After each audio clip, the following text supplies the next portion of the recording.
रतलाम जिले के जावरा व अलोटा विधानसभा क्षेत्रों के ग्रामीण इन दिनों एक्सप्रेसवे से जन्मी समस्याओं से परेशान हैं। दिल्ली मुंबई एक्सप्रेस हाईवे 8 लेन का निर्माण कर सरकार चाहे विकास के नए कीर्तिमान स्थापित करने की डींगे हाँकती रहे, मगर ये पूरे क्षेत्र के किसानों के लिए इस रोड के निर्माण के तकनीकी विघ्न के अदूरदर्शिता के कारण भारी परेशानी का सबब बनने वाला है। किसानों को इस रोड के पूर्ण निर्मित होने के पश्चात दोनों ओर बनने वाली दीवारों के पश्चात अपने खेतों पर जाने का रास्ता पूर्णतः अवरुद्ध कर दिया जाएगा, जिससे किसानों को अपने खेतों पर पहुंचने में अत्यधिक समस्याओं का सामना करना पड़ रहा है। लंबे समय से किसानों द्वारा अपने खेतों पर पहुंचने के रास्ते सहित अन्य समस्याओं को लेकर इस रोड पर लड़ाई लड़ी जा रही है, परंतु कोई जवाबदार ध्यान देने को तैयार नहीं है।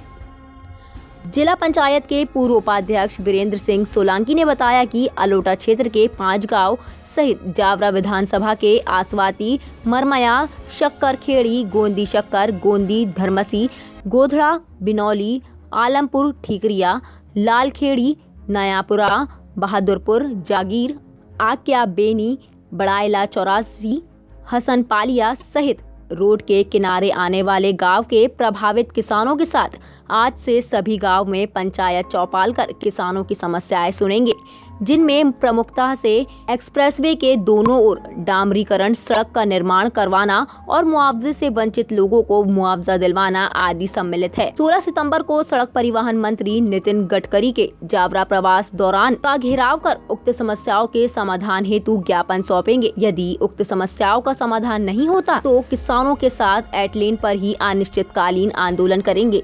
क्या नाम है आपका? कहाँ रहते हैं आप? ये जो आपकी जो जमीन थी, किस प्रकार की जमीन थी? आपको सरकार से मिली थी क्या? पट्टे वाली जमीन है ना? क्या आपको मुआवजा वगैरह मिला? नहीं मिला सर। क्या बोले लोग, क्या बोले? मिल जाएगा, तुम्हें मिल जाएगा ऐसे करके बस आश्वासन दे रहे, छोटा और क्या। कितने समय से आश्वासन दिया जा रहा है? ये जब से 8 लेन का काम चला जब से। अच्छा, मतलब करीब 2-3 साल समथिंग हो गए है ना? हाँ साहब। अच्छा, अपने संबंधित अधिकारियों को अवगत करवाया, क्या बोले वो? यही बोलते हैं बस, हाँ तुम्हें मिल जाएगा, हो जाएगा। अच्छा, अभी तो कुछ भी नहीं हुआ है ना? नहीं हुआ सर, इतने सारे कागज वेरे कर रखे हमने। सभी को शिकायत करेगी, कोई कार्रवाई नहीं हुई है ना?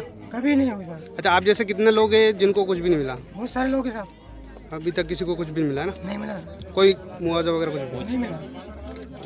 सोलंकी जी, 8 लेन को लेकर के क्या कुछ किसानों को भी वर्तमान में समस्या आ रही है, और जो उनसे जो 8 लाइन से जो जन्मी समस्या है, जो कि इनके आजीवन के लिए प्रभावित रहेंगे, और जो दौरा है उसको लेकर के क्या कुछ किसानों का कहना है आप? देखिए, ये जो 8 लेन का निर्माण दिल्ली मुंबई एक्सप्रेस हाईवे का निर्माण किया जा रहा है, सरकार चाहे लाख डींगे हाँके कि ये विकास की नई प्रगति कर देगा और देश को औद्योगिक क्रांति से जोड़ देगा। हमारा ये आरोप है कि जब तक इस देश का किसान खुशहाल होगा तभी तक ये देश आगे बढ़ पाएगा। यहाँ पर ये जो रोड बन रहा है, इससे इस पूरे क्षेत्र के किसानों को कोई फायदा नहीं होने वाला। हमारा ये इस रोड को लेकर के कोई विरोध नहीं था, हम कहीं विकास में रोड अटकाने की हमने कभी कोई बात नहीं की, लेकिन विकास के नाम पर आप किसानों की वाजिब बातों को भी नहीं सुनो, उनका गला घोट दो। यहाँ पर ये जो रोड बना है, इसके आसपास आप देख रहे हैं करीब 12 मीटर के बाद 5 से 6 फीट ऊंची एक वॉल बनाने का प्लान है। जब रोड बनाना था तब किसानों से कहा कि हम सर्विस रोड का निर्माण करेंगे, आपको खेतों पे पहुंचने का रास्ता मिलेगा। लेकिन आज जब रोड बन करके लगभग तैयार है, 90% से ज्यादा काम पूरा हो चुका है, तो वो सर्विस रोड से भी इनकार कर रहे हैं। यहाँ तक कि जो वॉल बना रहे हैं वो किसानों से के खेतों से लगी हुई वॉल बना रहे हैं। इससे किसान अपने खेतों पर नहीं पहुंच पाएगा। आज जब अधिकारियों के पास जाते हैं, NHI के लोग कहते हैं, SDM कहते हैं, कलेक्टर कहते हैं कि किसान एक दूसरे को रास्ता दे दें। मैं पूछना चाहता हूँ कि यहाँ एक पगडंडी का रास्ता नहीं मिलता। SDM साहब, NHI के अधिकारियों से कहना चाहता हूँ कि इतना बड़ा झूठ और फरेब करके आपने भोले भाले किसानों से जमीन तो हड़प ली, आज उनके खेतों पे पहुंचने का रास्ता देने की जवाबदारी भी आपकी है। यहाँ पर जिस तरह से पानी निकासी की व्यवस्था है, कई जगह छोटे चैनेज बना दिए गए, पानी की डूब से फसलें बर्बाद हो रही है।